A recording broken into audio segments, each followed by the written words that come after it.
All right, everybody, welcome back to another video. This one's pretty special. I've got my mom with me, and it's been, do you remember like 3 years ago we did that one video for Ever Go on the Porch? On the porch. So awkward. I don't think either of us It knew how to do wasn't it. awkward, it was good. Well, she thinks it was good. I think it was awkward. But here's round two, I guess you would call it. 3 years later. 3 years later. It's taken me that long to work up the guts to do it. But yeah, I mean, we're just gonna talk about, like, you know, on a lot of my content, I'm very open about, you know, the education system and just kind of how it's, you know, so many of the clients that we work with to help them start their business or small business or whatever goals that they have, you know, through our programs, like they have so many things that they have to get rid of and unlearn. And if I have a form of privilege, it's in parents that didn't force me to do that. So I just wanted to have that. No unlearning, you know. I just wanted to, like, it's all, you know, it's books, it's wisdom passed down generationally, and so I just want to have a conversation about that. And I don't know how long this is gonna go. I don't know. 14 hours. Yeah, I mean, seriously, we could talk for a long time. And so we're just gonna see where it takes us. Hopefully, you guys enjoy.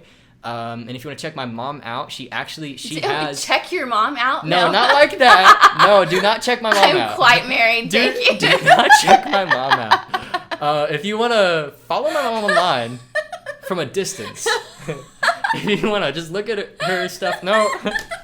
Don't look at her stuff. Don't look at her stuff. No. If you want her, no. Sorry. If you want to learn more about what she does, Facebook.com/homeschool advisor. There you go. Or you can or find the my mom. homeschool advisor. And you know what? I bet your Facebook feed, just your normal Facebook's the best too. Yes. Like, just probably. Andrea Cockrum, you know, and because she actually has her own coaching business, consulting business, whatever you want to call it, where she helps, you know, parents learn how to homeschool. If they're homeschooling already and they want to get better at it, or they want to start, or they're confused, you know, I've referred a few people to mom that I just meet, and like there's even some clients in our program who are husband and wife teams growing their business, and so I've always said, like, are you gonna homeschool? And they're like, yes, but we have no idea what we're doing, how to balance it. I'm like, you gotta talk to my mom. So it's gonna be a great video. Hopefully you guys enjoy. All right, so what we've got is a list of... I want to see. You want to see us? Okay, cool. I've got us on a monitor here on my computer. What I've got is a list that, what we've got. She made her part. I kind of made my part. Some, like, ideas and points that we wanted to bring up as we talk about this.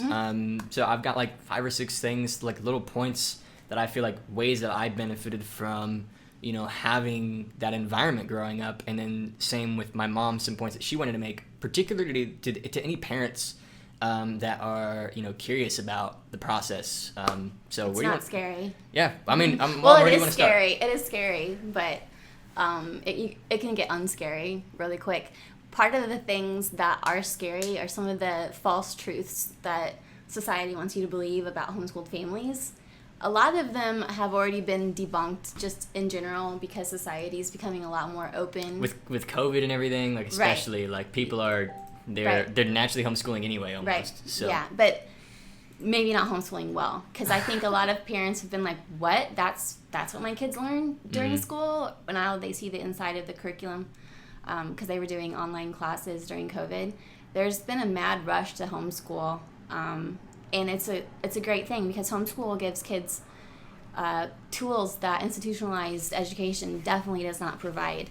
But again, one of the reasons families don't jump into homeschool is because of false beliefs, such as one thing I run into. And this is where our list comes in, too. Yeah. Now. We've got our list right here on the screen. Bullet 1. Yeah. 1A. It ruins relationships. This is a false belief that it ruins relationships. It's a false, yeah. Yeah. Homeschooling ruins relationships. That's Obviously, why it's perfect. we hate each other. Yeah, you don't have to talk to anybody anymore. They all hate you. It's perfect. Yeah. A lot of moms that I talk to and dads that I talk to over the years, I've homeschooled for 20 plus years. I'm still homeschooling. I have a 15-year-old. She's a freshman, Trey's younger sister, Yep. And only sister. And then one of Trey's younger brothers, Ty, he's a second-year senior. And then I have 3 graduates. So I have a little bit of this under my belt. Even though Trey likes to call himself a dropout, but we can talk about that in a totally different video. But a lot of moms and dads were worried that it would ruin their relationship because they hear kids complain, I don't like my teacher, which translates, if you homeschool, into I'm not going to like my parents. But that is not the case, and I've rarely ever seen that happen in the homeschool communities that I'm deeply involved in, unless a parent just outright is a jerk. And then you're going to be hated by your kid whether you're their teacher or not, because you're a jerk. As long as you're not a complete jerk, your kid isn't going to associate like, I'm a teacher, I'm a mom. It just, like, did it just become, like, one thing? Was I just a mom teacher or meacher? Or it was, like, different... Number? It was, like, different times of the day you were in different modes. And I was in different modes, too. Like, I would go from being your student practically to being your kid, and it was like honestly that was how it was, because you know we had the schoolroom and everything, so there was like a separate area where we did things, and until they were a certain age, until we were a certain age, right? Because like at some point you gotta blend worlds. At one point we had too many kids to just put in one room. We had 5 at that point, and the homeschool room just got debunked, and we spread out in the house, and that worked fine. But go ahead.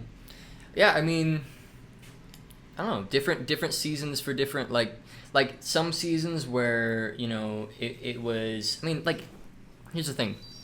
Like, I think it's going to be easy for a lot of people who are homeschooling to assume that any tension from homeschooling is because of homeschooling and not because they're a family and there's going to be tension and problems. Like, any family is going to have, you know, some weeks or days or even a month period where it's just like, man, this just kind of sucks. We got to work through this. Well, it's a job. I mean, it's not going to be beautiful every day. You're not going to have a magazine glossy face experience with homeschooling every day. Just like every job, J-O-B, it is a J-O-B at times. You know, teaching a few of my kids math literally brought me to the edge of mental instability. And you don't like math, though, I hate math. I despise math. I think I learned math from Dad. Yeah, I outsourced. I got really, really smart. Eventually I started outsourcing homeschooling to people that actually enjoyed the topics that were being taught, and my kids learned a lot better. Yeah. But I think in general, it does not ruin your relationship. Well, was it at all hard for you to like, and I'm not saying anything about you by doing this, but was it hard for you to like relinquish control and say like, I'm gonna trust this book or trust this resource or like just let them do it? Was that like at all difficult for you? Yeah, because I'm a controlling person. Yeah. We can edit that out if we need to. No, leave it right in there. Leave it right in there. I happen to be a type A, so I enjoyed being the person in charge of most things kid-oriented, and I still do, even if they're grown adults. Shut up. So relinquishing it to somebody else was a thing, but once I experienced that, oh my gosh, I don't have to teach that, it was fine. I dealt with it. It's the same thing as turning your kid over to a 5th grade teacher. You still have to relinquish that authority to somebody else and trust that person to give your kid a good education. Yeah. Personally, I trusted myself a little bit more than I trusted a stranger to educate my kids according to their needs. It's almost like a middleman between a book recommendation at the end of the day. So it's like either you pick the book they're going to read or somebody picks the book for you. Right. And so like that's most public education anyway. It's like read this thing, answer this test. Put a report about it together and then automatically forget what it was about. Totally. Which leads to another one of our other false beliefs is like, where do you source materials from? Like, how do you know how to school? Luckily, look at all these books I got back here. That's not even a lot, dude. That's like kind of disappointing, but is it really? You'll get better. I read all of them. Okay, congratulations. I'm serious. I've read every single one. Do you know how many books I read from May to June to March? From June to March of this year? 2021 to 2022. Right. From like last June to now. I don't know. What? 30. 89. Really? 89 books. Wow. That's a lot of books. Freaking bookworm. Like legit front to back. Kind of either read or listened via Audible. Kind of a nerd. I'm a nerd. I don't look like a nerd though. Eh. Shut up. If anybody looks like a nerd, you do in your scraggly beard. Okay, so where do you source materials? Where do you source materials? People get worried about that. It's become super simple. Obviously, your first step would be internet research. That can be tedious and overwhelming. A little plug for the homeschool advisor. When you call the homeschool advisor, you get a quick rundown of curriculums that are good, bad, and awful. So you recommend programs that like people should do, shouldn't do, yeah, like and homeschool programs? Also based on Didn't know like you did family personalities. Yeah. Oh. Like I just counseled one family who had a certain amount of time to school each day, and that was it. So not all curriculums would fit that type of schedule, and other curriculums would do a better job of it. And Wow. I've been immersed in it long enough. I could be like, oh yeah, this curriculum worked for you. These others wouldn't. Wow, I didn't know you did that. That's really neat. Yeah. Based on the personality of the parents? Family. Parents and the family. The family at large? Mm-hmm. Yeah. Interesting. But the internet can be overwhelming, so somebody like the homeschool advisor, also other homeschooled families are a good place, and you'll find homeschool families love talking about what curriculum they've used or have used. It's a total cult. I'm kidding. Well, what kind of is? Like it feels like even my fiance now, who we're getting married in September. It's like we were one friend away from knowing each other our entire childhood, and it's just like that's. I don't know if that's Indiana or if that's like no, homeschool. I think that's homeschool community. I really yeah, do. they really stick together. And then like the youth group program, I was in that group. Like I spent my entire high school years in high school meaning 14 to 18, but yeah, we don't define it by necessarily 9th through 12th grade, but that's for another video. Yeah, grades not really a thing. No, that you're gonna scare people off of homeschool if you start talking that way. Really? They do that. Wow. You can grade if you want to, right? I mean, right, it's you your can grade home. if you want to. Grade if you want to. Yeah. I don't know. Would you say you properly graded me more than 20 times? No. Yeah. Probably. I think I got a grade from you. I can vaguely remember like maybe twice. Maybe. Do you know the why behind that? No. Oh, well, why you didn't? Yeah.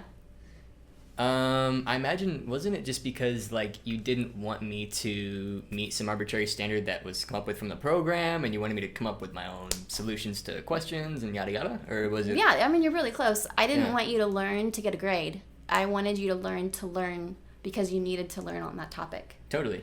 And institutionalized schooling, when you're doing it on a mass number program like that, like you got 30 kids in the classroom, the only way you're going to know if a kid is grasping something is to give them a grade. Yep. So what ends up happening is kids find their identity in the grades they get on pieces of paper from random teachers throughout their life. That's not a healthy way to build self-esteem.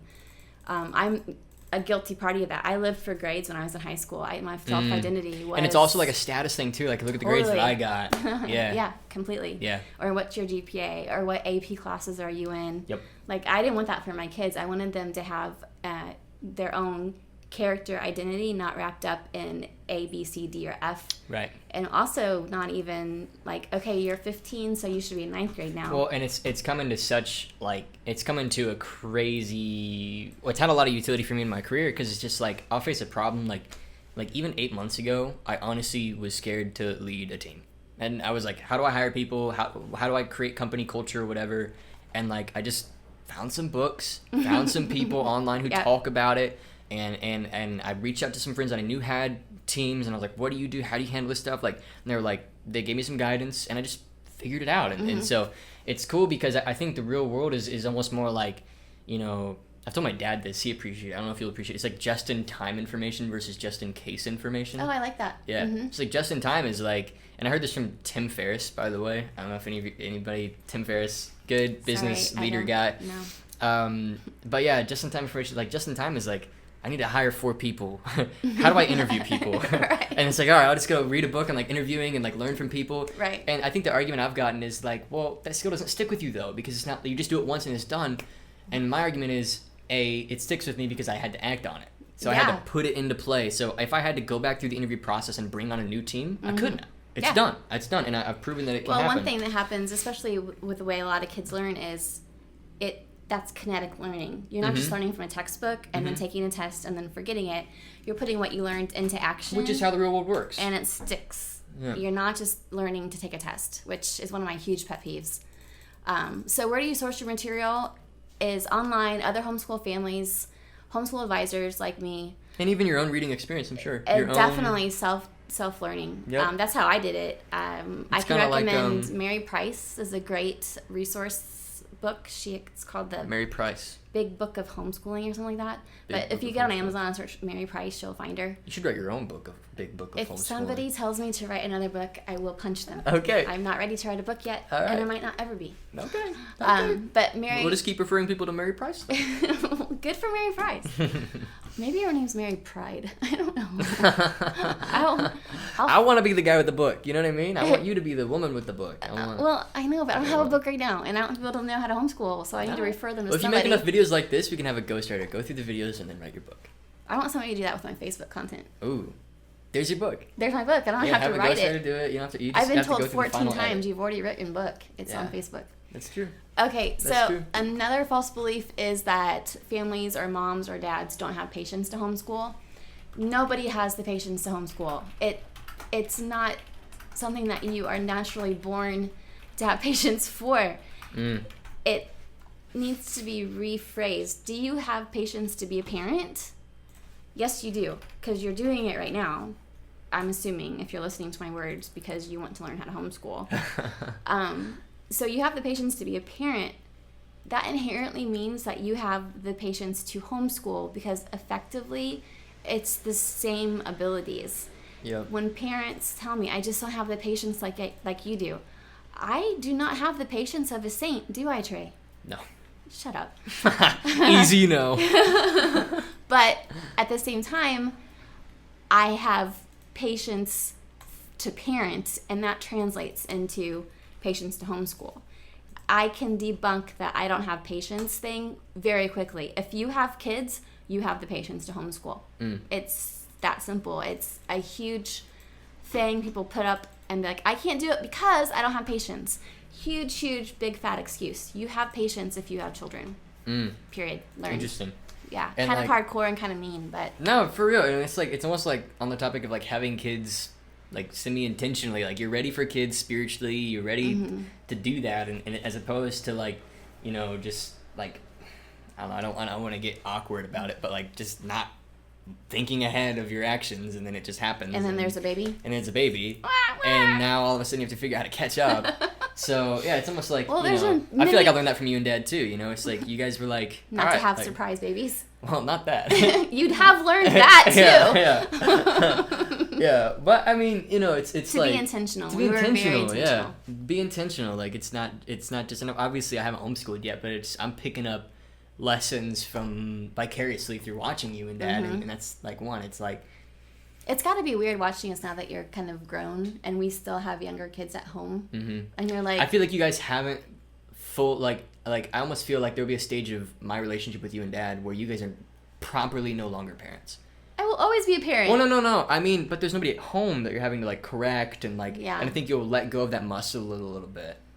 And then you'll let me like chill. Shut up. I'm kidding. Go away. Leave your office. Yeah, but I don't know. The bullet went away. I don't know what you're talking about. The bullet went away? There we go. Because I was doing good segues. Yeah, it was good segues. I've got some points I can bring up too. Let's do that. So I've got a few. One of the things that I've heard before is this concept like that in schooling it's like, you know, there's for example with math, they teach one way of doing math, and if you don't do it their way, you're not doing it the right way. Yeah. And not only that, if you arrive at the right answer, but you arrive there the wrong way, then guess what? You're still wrong. Right. But in the real world, if you get the end result, and you get the result, you will all of a sudden become the expert. People are like, how'd you do it? I know. So for some reason, this higher power of, you know, the government is telling us this is the right way to arrive at the end result. Whereas in reality, like, if you get the result, you get the result. Right. And then all of a sudden, you're going to be the guy getting asked questions too. So one of the ways I've heard it told is like, 7,000 divided by 82.9 square or whatever. You know, there's one way of doing that calculation. And if you do it right, you get A. If you do it wrong, you get F, whatever. That's schooling. But in real life, you don't face questions like that. You face questions like, the way I've heard it put before is like, how many ways are there to use a brick? You know, it's like there's thousands of countless ways. Some are good, some are bad, some are dangerous, some are safe, some are creative, some are uncreative, some, you know, make you look crazy. I think some this is make a you look good time to bring up that at my last birthday last year, we had a fancy party just for our family and the girls, which there was about 10 of us. And you and Chase, there was extra bricks in the backyard on the basketball court, and do you remember what you and Chase were doing with bricks? Oh, we were seeing how far we could throw them. You were seeing how far so that's one way to use a brick. One way to use a brick. They were in tuxedos. Is a throwing competition. And they were throwing bricks. Yeah, off I have the that back. picture on my Instagram. Yeah, too. It's a cool great. photo. Yeah, I look so cool. Chase looks so cool. We're just sitting there holding bricks. We look like gentlemen. We're like, how far? It's the best photo. So that's one way to use a brick. Yeah, that's one way to use a brick. Mm-hmm. But that's kind of how, like, in my experience, like, starting and growing a business, it's been like I'm faced with problems where there's literally no right or wrong answer. It's a big gray area, and there's so many ways to do it right and so many ways to do it wrong. There's many corrects in life. There's not just one right and one wrong. Now, with truth, there's a right and there's a wrong. But with math, or how to use bricks. Yeah, like morality. There's good and evil. Yeah. There's polarity black and good and white. evil. There's some legit absolutes in life when it comes to morality. But when we're talking about math, or how to use a brick, or how do you start a business, or how do you apply for college? These days, there's a lot of different ways to do that. Yeah. There's a lot of different ways to get from A to B. Yeah. And ultimately, I think getting comfortable with sourcing your own solutions to your own problems ultimately lands the power in your lap. Mm. And I'm kind of controlling too. And I want to know that I have the ability to, like, if I face an issue, have the intuitive skills to kind of navigate it a little bit and come to a conclusion. It's a life skill you need to have. Yeah. Well, like when Mom and Dad we adopted our first kid. I didn't know how you adopted. Mm-hmm. Like, do you go to class? Like, how do you adopt? They didn't teach me that in college. Mm-hmm. Yes, I went to college. And yes, I'm educated. So I'm like, no one taught me how to adopt. What do?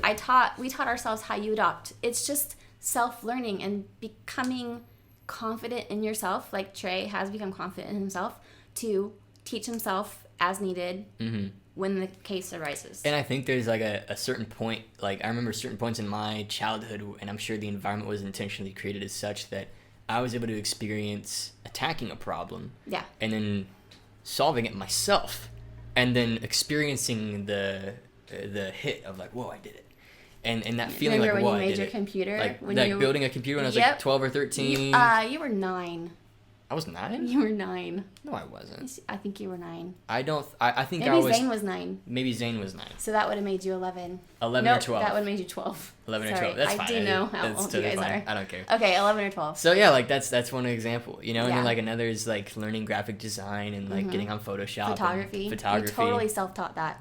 Yeah. But we gave you the time to do it in your day. Mm-hmm. It was considered school for him to teach himself photography. Mm-hmm. And he started his own photography business when you were 16, right? Mm-hmm. 16? Mm-hmm. That counted towards his education. He didn't have to do extra school because he spent time learning photography that day. That counted. Mm-hmm.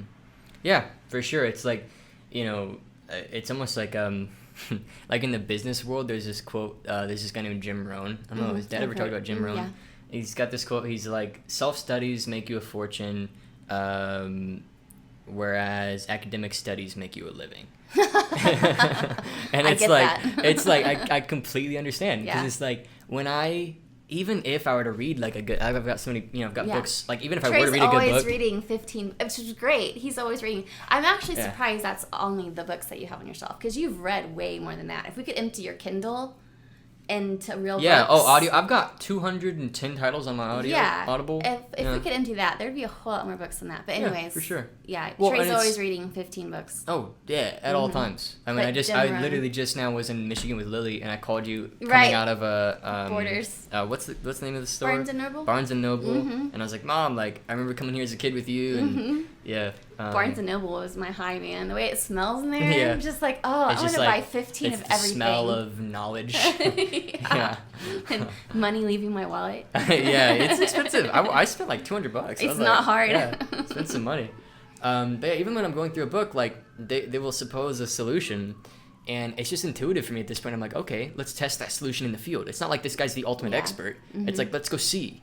And so versus it being, yep, this is the guy who's the expert, and because of that too, because of being able to almost question, not out of a state of like power trippy, not a power trippy or like trying to tear people down, not a pride thing. Mm-hmm. Yeah, not a pride thing. Just trying to be like, okay, is this guy legit? Is this actually? And so yeah, my like a good example would be like my fiance Lily. when she was starting, she wanted to start her own like coaching business for like Enneagram, like helping people self-identify and understand, you know, what stages of like the stages of growth they have to go or whatever. And I don't actually know exactly how that coaching business works, to be honest.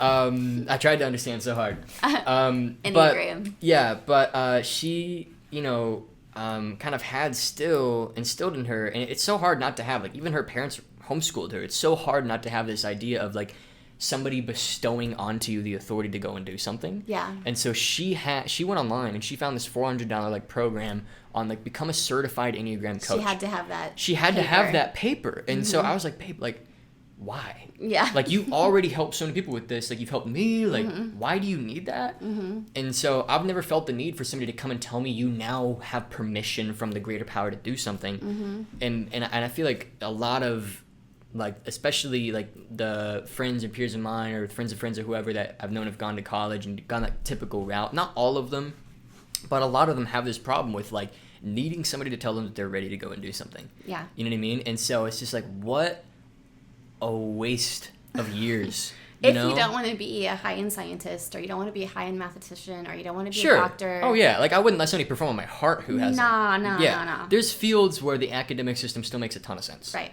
100%. But like, you know. Well, just like we've heard. I mean, you've heard your dad say your whole life, no, you're the expert in that.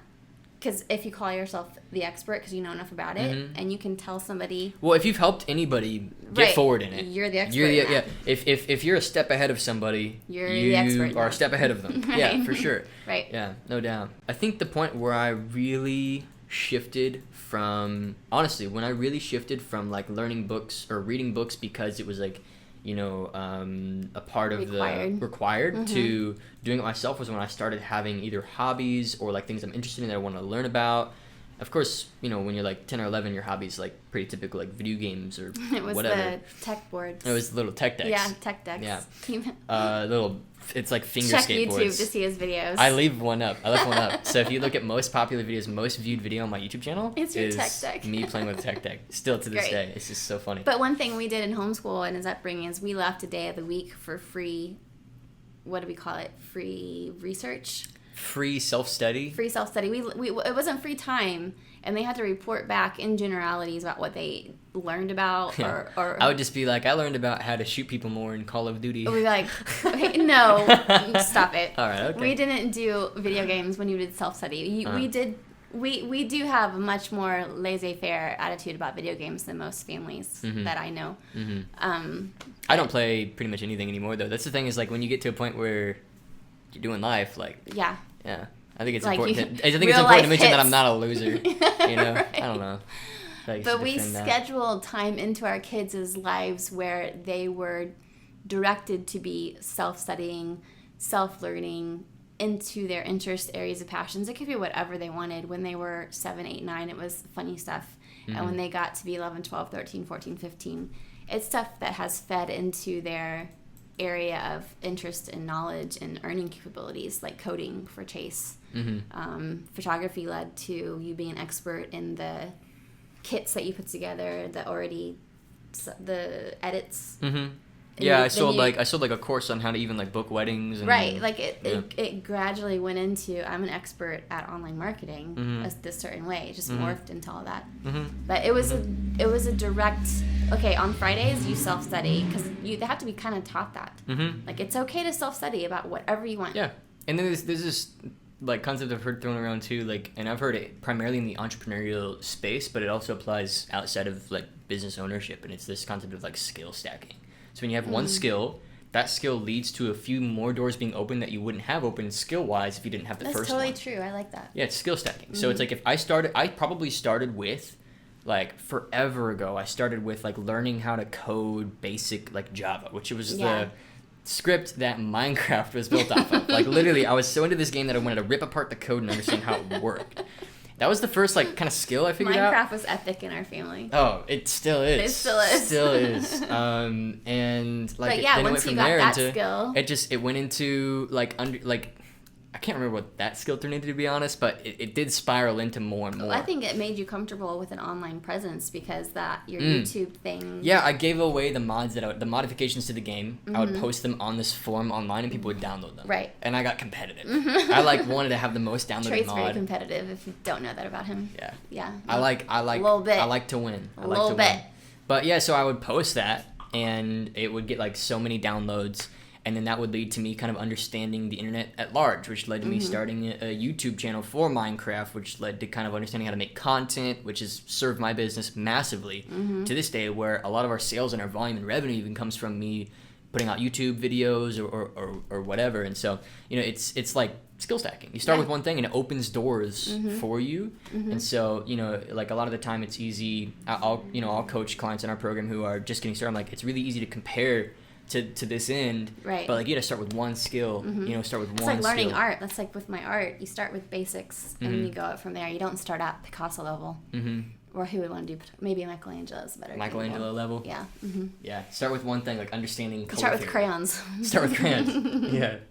Yeah. Skill stack. Once you know crayons, you go to markers. Yep. Once you know markers, you go to paints. Yep. It's a slow, and it's not even like you intentionally. For me, I didn't even intentionally go from coding to posting. It was just natural.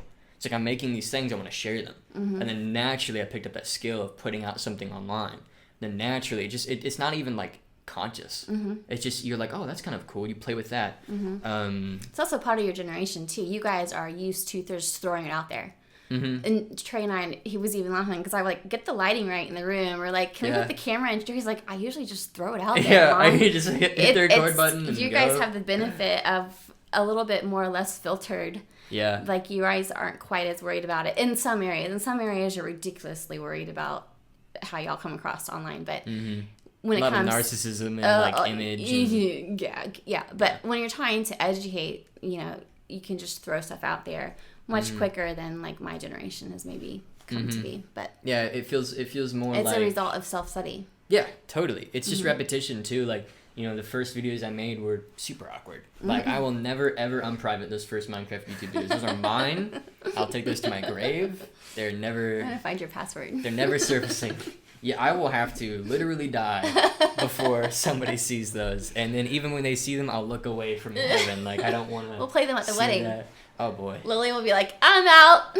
Yeah. Literally. Well, cool. Are there any other like questions that you tend to get that you could answer here? Or I get lots of questions, but I mean, just, anything that you feel like would be a good wrap up. I think in general, we all need to have a lot more confidence in ourselves and our God-given abilities, and not rely upon others so much to take our responsibilities and handle them. Raising kids and educating kids and developing their skills to self-study and be independent adults that are functioning in this community is a parent's responsibility, not a school's. And it's a privilege, not a problem. Like, even if you don't homeschool, you still homeschool. Yeah. 'Cause your kids come home and they listen to your input and right. follow your lead. Like, if it's like a do it as I say, not as I do, that's you're gonna lose trust. And I don't feel like I ever had that with you and Dad. We were big into whys. Yeah, they we just big into whys, and it was never did we ever say because I'm mom, because that's a lame answer. There has to be a why behind that, and then you don't ever really get that question again because they understand why. But which to this day, like, I have such. I like, it's funny. It's I'm translated afraid, to again, be. I'm afraid what you're gonna say. No, I have like Lily is totally cool with authority. I'm so not cool with authority. You have problems. I'm like, what gives you the right? like, why should I do that, officer? And they're like, because I'm employed by the government and the government runs the country. Carry a gun. And I'm like, I pay taxes and like, yeah. So yeah. Yeah, there's been some Trey stories. I've got so many tickets. Yeah, but so does your dad. Yeah. I mean, and Dad doesn't have such an outright problem with authority, but he has an inner problem with authority that you have to get to know the man for a while, but there's an issue there. Yeah, I'm just like, screw you. Yeah. Like, seriously. Dad, this is silent. Yeah. You both have like 15 tickets in your dash right now. Yeah. No, I have like 4 parking tickets that need paid, and just like yeah. We've been in the high risk auto pool or something. Oh yeah. Yeah. Oh yeah, for sure. Lord knows you are. Yeah, seriously. But I think like the point that I want to make as we wrap up, and maybe you can add to it, is just like, as a whole, God has designed our brains in such a way that they're so moldable to the environment that they're in. And, the real world is scary and there's a lot of unknowns, but at the end of the day, our brains can adapt to anything. Humans are creatures of environment ultimately. Mm-hmm. And so like, I recently made a piece of YouTube content where I talked about like willpower versus environment. So like you can only willpower your way so far. That wick will burn. Mm-hmm. You need to build an environment that supports the goals and things that you want to do. Mm-hmm. And so in the same way, I think homeschooling, in particular self-studies as a whole, homeschooling in that bucket, mm-hmm. is such a powerful mechanism for both personal growth, career growth, whatever, spiritual growth, faith even, because it encourages you to seek, and your brain has to get used to the answers not being given to you, and it will get used to that. It gets used to it. It gets used mm-hmm. to it, and honestly, even for me, like, even when homeschooling and kind of assignments started to slow down towards the graduation era, mm-hmm. or whatever we would call that, I there was still a challenging season of like, all right, what's next? But I figured it out, and not only did I figure it out, like, I'm soon to be married, I'm mm-hmm. running a small business, and I've got Trey's this not our thing. only kid that is like an adult and works and mm-hmm. supports himself. All of our graduates, it's not just extra special Trey, and nor is it extra special parenting. Mm-hmm. It's just empowering your kids, first of all yourselves, like we said, mm-hmm. to know that you can do it, mm-hmm. and second, to give your kids the authority to make decisions in their lives that are good, because the foundation the last 12 years you've had with them, it's been filled with good decisions. Yep. And that becomes habit forming. Yep. And you get more good decisions. Chase, Trey, and Zane are all doing great. Mm-hmm. The other two, they're in school. They're going to do fine. Yeah. And it's not some Jim and Andrea secret either. We don't have any secret parenting sauce. It's just a strong foundation, being around a lot, mm-hmm. I guess. Mm-hmm. But really self-study, letting them learn on their own, seeking their own passions and learning about it. Mm-hmm. I've seen that play out in a really great way in all three of our graduates and my two that are still at home. Well, and then for me too, like, not to get into like gender roles or anything. I don't know how you're honestly going to respond to that. What? But like for me, having dad being, a strong earner and like going hard in his career and building that was mm-hmm. inspiring for me. And being, especially since you work from home, I could see the decision, like see like his ways of thinking, kind of like learn a little bit and pick up little things here and there, and so it's almost like, I think one of the major benefits of homeschooling is like, if you and your spouse, and this is again a 22-year-old who's yet to be married, doesn't have kids, but if you and your spouse, this is going to be interesting. I'm just saying, if you and your spouse feel like you're setting an example that your kids can follow, and you'd be proud of them following it, totally like fair. Staying home is the best way to do that. Mm-hmm. Because for me, seeing dad come into what he was able to come into, and what he was able to build, I'm like, man, like I feel like I've got big shoes to fill almost, mm-hmm. and it's just like, all right, I gotta go, and like I gotta do this. On. Yeah, for real. It's like I have to do this, and so especially it's a very man-to-man motivator for me to be like to build a company that can one day like figure out a way to merge with my dad's and all these mm-hmm. things. Very, and that's individual. That's an individualized goal too, because not all mm-hmm. of our kids have that. Oh yeah, no desire. doubt. But I mean to say that in all of our specific ways, we have taken what we like most from you guys and brought it into our life. Right. That's what I mean to say.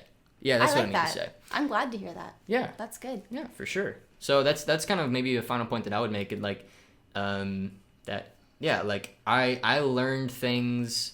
I probably learned, not that the books didn't matter, but I learned more from just watching mm-hmm. than anything else, and that's for me why I think it's such an important, like I said, humans are products of their environment, mm-hmm. and I had an environment where my parents set a good standard and set a good way of living, had clear boundaries of right and wrong,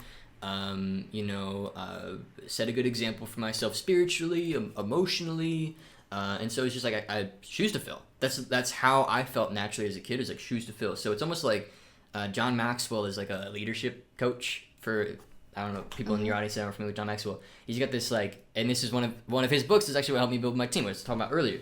And he talks about this concept of what is called the law of the lid. So like an organization will only go as far as the leaders of it. And in the same way, I think for my mom and my dad, they push, grew themselves while they were parenting, and in the same way, I'm like, all right, I'm going to follow that lead and grow too. And then when I eventually junctioned off and now moved out and do my own thing, I took that momentum with me. And so like that. that's, I think, a way of describing the benefit of homeschooling as well. Yeah.